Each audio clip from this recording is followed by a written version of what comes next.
Lady Malika, the wife of General Bandula, offered an ornament known as the Mahalata Pasadana, which was exquisitely crafted and very heavy, made of precious gems and gold.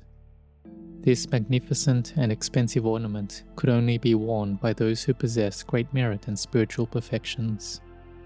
Only 3 noble ladies were able to wear it: Lady Visakha, Lady Malika herself, and the daughter of a wealthy merchant from the city of Varanasi.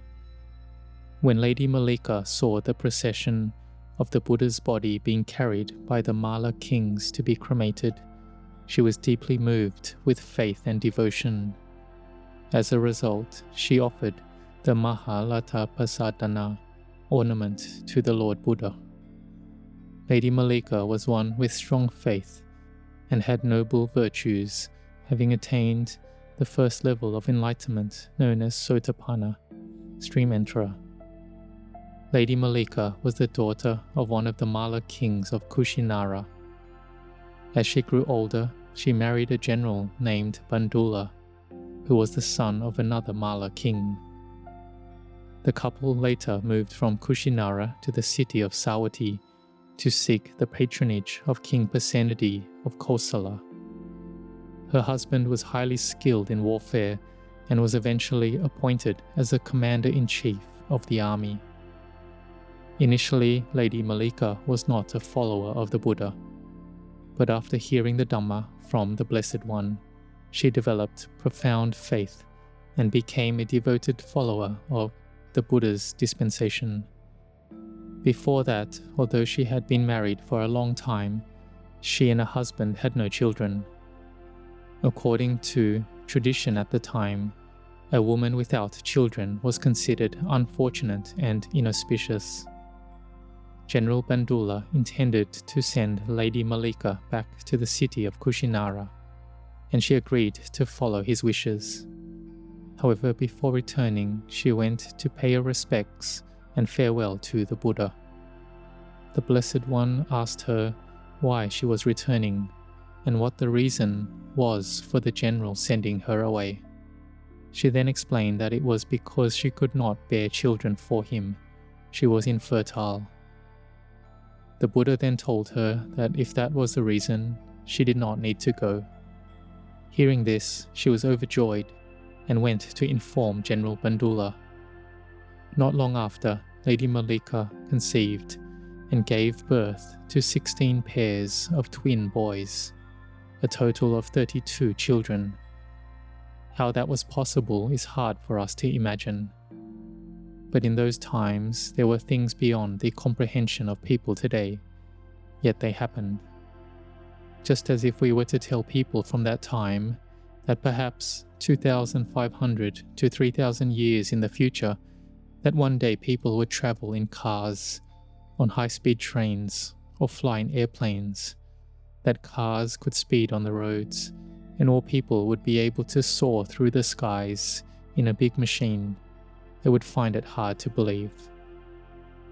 If we said that people would have mobile phones with video calls where you could see each other, you could send instant messages, or there would be submarines sending people to the moon, or giant aircrafts transporting many people around the world, people back then would also find it hard to believe.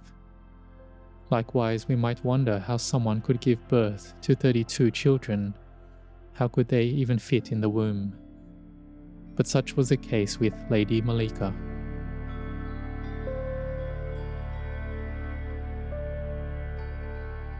Now, as Lady Malika's sons grew up, imagine 32 of them, there were also a large number of attendants and followers involved in each gathering. General Bandula's household became quite large, and General Bandula himself was known to be honest and righteous. One day, a dispute arose in which another official had rendered an unjust judgment. The aggrieved party came to seek justice from General Bandula, who ruled fairly and correctly. This decision was well received and admired by the public. However, this created a problem.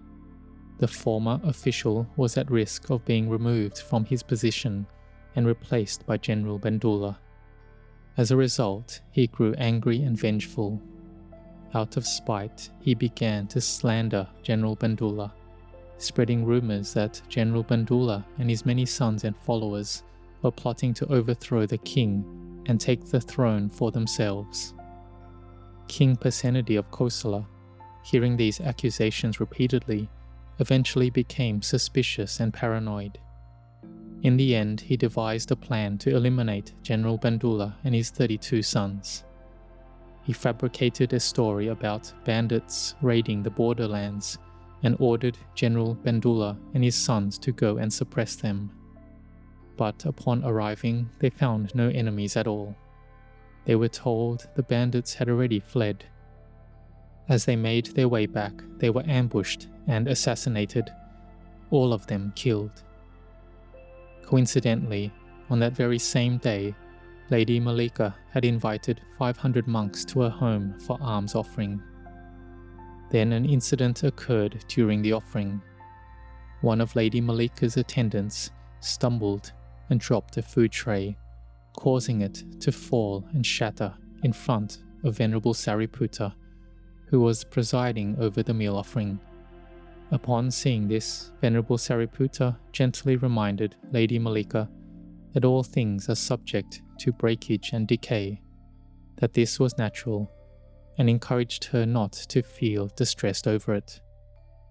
Lady Malika replied that she had just received news that her husband and all 32 of her sons had been killed, and yet she did not sorrow over it. So how could she be upset over a tray breaking in front of her? She also held no anger or resentment towards King Pasenadi, and she advised her 32 daughters-in-law not to harbour hatred or seek vengeance against the king either. The death of their husbands, she said, was not truly caused by the king himself, but by the slander and incitement of others who had led the king to see things wrongly. But General Bandula and his sons had done no wrong. This was simply the unfolding of karma that they had done in the past. Therefore she urged them not to bear any grudge against the king. The king, who was suspicious, had spies investigate whether Lady Malika harboured any anger or ill will. But when he learned that she bore no anger towards him, he came in person to apologize, admitting his wrongdoing and seeking a way to make amends. He offered her any request that he would fulfill. Lady Malika requested only that she and her 32 daughters-in-law be allowed to return to her homeland of Kushinara, and King Pasenadi granted her this request. Now, as a way to make amends for his wrongdoing, King Pasenadi appointed a soldier named Diga Karayana, who was a nephew of General Bandula, to take up the role of Commander-in-Chief, succeeding General Bandula in that very position.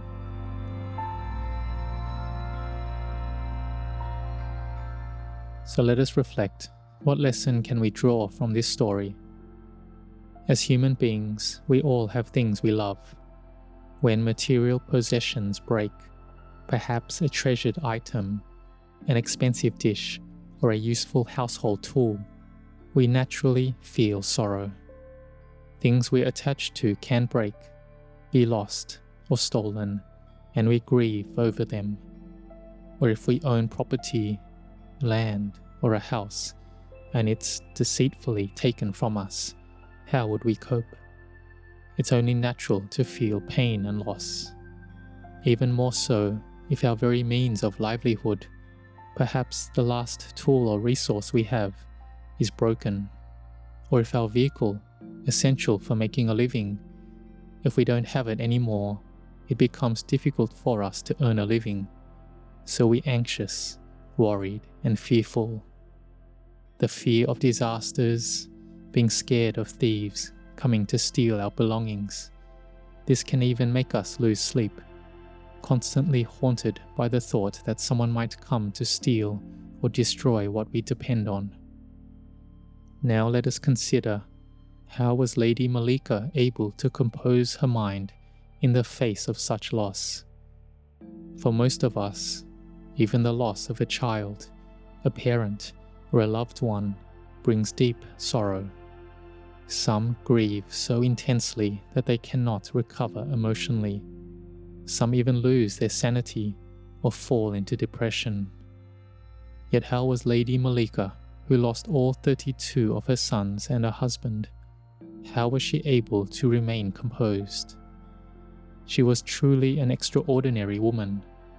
She accepted the loss of the lives of her husband and 32 sons by firmly holding to the principle of karma, that it was the result of past actions. This shows that she must have had deep understanding and insight into the law of karma. While the texts don't specify, it's possible she could recollect past lives or understand what karma caused the events. Her mind must have been very well trained in meditation, likely reaching high levels of concentration, to be so stable and unwavering, possibly even emerging from jhana, deep meditative absorptions. Her mind was steeled and firm, able to see things as they truly are, as emptiness, as merely natural elements coming together and breaking apart, being void of any self, person, or being. That's not an easy realization. To cease and restrain grief and sorrow when faced with seeing the uncertainty of life, experiencing such intense personal loss, that takes great spiritual strength. Ordinary people are disturbed by fluctuations in wealth or social status, in experiences of gain and loss, praise and blame, happiness and suffering. But here she lost what was most precious, the people she loved most. And yet she didn't fall into anger or resentment. She let go. This shows she must have possessed an exceptionally high level of meditative concentration. Not only that, she was able to teach and guide her followers not to become angry or vengeful, and they listened to her with respect. That is truly remarkable. Therefore, the virtue we should take as an example is being a true and faithful disciple of the Buddha. When her husband wanted to send her back to her hometown because she could not bear children, the very first thing she thought of was the Buddha. She made it a point to go and pay her respects to the Blessed One before anything else. This is a good example. We must remain firmly grounded in the Triple Gem. Whatever we do, we should think of the Buddha first. When we do this, the chance of making mistakes will be greatly reduced or even eliminated. That is what it means to be steadfast in the Buddha. Lady Malika had a profound understanding of the world and of life. She saw clearly the nature of worldly conditions, that everything is subject to change according to the laws of nature. She understood that all things arise, persist for a while, and then cease. She had a mind that was able to let go, not overly delighted, overly happy, nor overwhelmed by sorrow. Her training was excellent. Her mind was well developed. She is truly worthy of praise. It is not easy for someone in the role of a wife and a mother to do what she did, but she could do it. And we can take her as a role model to develop such a deep understanding of life, to cultivate such patience and a high level of forbearance, as though nothing had happened. She endured her sorrow. She calmly fulfilled her duties, offering alms to the monks as usual, without sorrow or breaking down. She did her duty to offer the food and carried it out with a heart firmly rooted in goodness and merit. This is no ordinary person. She was extraordinary, or even transcending the world. She still had great kindness and compassion, even though her husband and children were all killed. She did not harbor bitterness, grief, or regret. She held no grudge or hatred, and that, above all, is incredibly difficult, because people do get angry. Even when people do wrong, they get angry at another. But here she had done nothing wrong, and yet still bore no anger or resentment. This suggests that she must have attained deep meditative absorption, had strong concentration, and was a noble, enlightened disciple, perhaps of a high level, with deep meditative stability that made her mind to be stable and be completely unshaken. She was also a devoted wife. Even when her husband chose to send her away, she did not blame him. She didn't blame him as to why he no longer wanted her. Instead, she accepted it as her own shortcoming, embodying the ideal of a virtuous wife according to the noble standards of women in the ancient Indian subcontinent at that time. So these are Dhamma lessons to teach our own mind as an inspiration for future generations, to contemplate the steadfastness and unwavering faith in the Triple Gem, having the wisdom that guards the mind from hatred and vengeance, and the mindfulness and wisdom and obedience to one's husband. And Lady Malika was also one with faith who consistently practiced generosity and merit-making, and thus she accumulated great merit.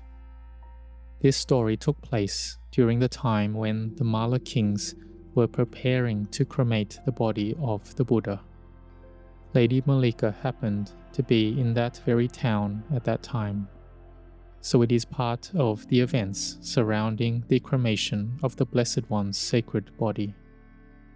Let us take this to heart and reflect deeply upon it. May you grow in blessings.